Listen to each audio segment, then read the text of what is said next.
মাত্র ২ থেকে ৩ মিনিটে তৈরি হবে নাস্তা। খুবই অল্প সময় জামিলা ছাড়া নাস্তা তৈরি করতে চান, তাহলে এই নাস্তাটি তৈরি করে নিতে পারেন। অল্প উপকরণে অল্প সময় ভিন্নভাবে ভিন্ন স্বাদের এই নাস্তাটি তৈরি করে নিতে পারেন। আমি কিভাবে তৈরি করলাম তাহলে সবাই চলেন ভিডিওটি দেখে আসি। বিসমিল্লাহির রহমানির রহিম। সবাইকে আসসালামু আলাইকুম। আমার আরও একটি ভিডিওতে সবাইকে জানাচ্ছি স্বাগতম। কেমন আছো সবাই? আশা করি তোমরা যে যেখানে আছো সবাই ভালো আছো। আলহামদুলিল্লাহ, আমিও ভালো আছি। প্রতিদিনের মতোই আজকে আবার আরও একটি খাবার ভিডিও নিয়ে চলে আসলাম। আশা করি আজকের ভিডিওটা সবার কাছে ভালো লাগবে। আজকের খাবার তৈরিতে আমার প্রথম উপকরণ লাগবে চাউলের গুঁড়া। একটি বাটি নিয়ে নিলাম, বাটির মধ্যে 1 কাপ চাউলের গুঁড়া নিয়ে নিলাম। এবার হালকা কুসুম গরম পানির মধ্যে চাউলের গুঁড়াগুলা দিয়ে দিলাম। স্বাদ মতো লবণ দিয়ে হালকা কুসুম গরম পানি চাউলের গুঁড়া ভালো করে মিক্স করে নিলাম। ভালো করে যখন মিক্স হয়ে যাবে, এবার দিয়ে দিব একটি ডিম। মাত্র 2টি উপকরণে একটু ভিন্নভাবে এই নাস্তাটি তৈরি করে নিতে পারেন। একটি ডিম আর 1 কাপ চাউলের গুঁড়া দিয়ে তৈরি হবে এই নাস্তা। সামান্য পরিমাণ বেকিং পাউডার দিয়ে দিলাম। এবার আমি ভালো করে মিক্স করে নিলাম আর দিয়ে দিলাম সামান্য এলাচের গুঁড়া। আপনারা চাইলে স্কিপ করতে পারেন, আমি এই এলাচের গুঁড়াটা দিলাম যেন ডিমের গন্ধটা না আসে। এবার ভালো করে মিক্স করে নিতে হবে। 5 থেকে 6 মিনিট পর্যন্ত ভালো করে এভাবে মিক্স করে নিব।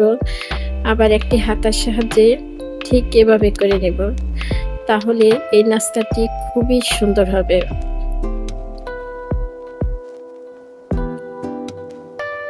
এই ব্যাটারটা একদমই রেডি।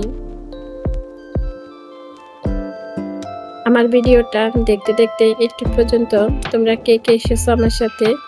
তোমরা যারা এসেছো একটি লাইক দিতে ভুলে গেছো, একটি লাইক দিয়ে দাও।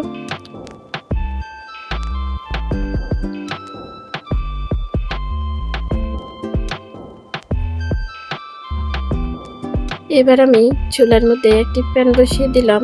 প্যানটা যখন গরম হয়ে আসবে, এবার আমি সামান্য পরিমাণ তেল দিয়ে দিলাম। এই তেলটা দিয়ে আমি ব্রাশ দিয়ে মুছে নিলাম। এবার এখান থেকে 1 হাতা ব্যাটার আমি দিয়ে দিব প্যানের মধ্যে। দেওয়ার আগে হাতার সাহায্যে আবারও ভালো করে মিক্স করে নিব। 1 হাতা ব্যাটার আমি দিয়ে দিলাম। এবার কড়াইটা ঘুরিয়ে দিয়ে 1 থেকে 2 মিনিট অপেক্ষা করলে নাস্তাটা একদমই রেডি। অসংখ্য ছিদ্রযুক্ত এই নাস্তা তৈরি হয়ে গেল। অল্প সময় অল্প উপকরণে এই নাস্তাটি তৈরি করে নিতে পারেন। আজকের এই সহজ নাস্তা রেসিপি আপনাদের কাছে কেমন লাগলো কমেন্টে জানিয়ে যেতে পারেন।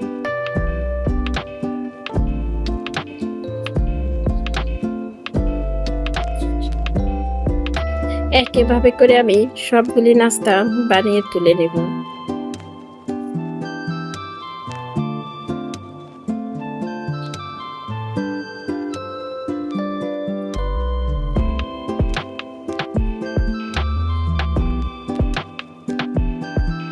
আজকের মতো আমি এখানে বিদায় নিলাম। আপনারা সবাই ভালো থাকবেন, সুস্থ থাকবেন। দেখা হবে, কথা হবে পরবর্তী ভিডিওতে। ওই পর্যন্ত সবাই ভালো থাকবেন। সবাইকে আল্লাহ হাফেজ।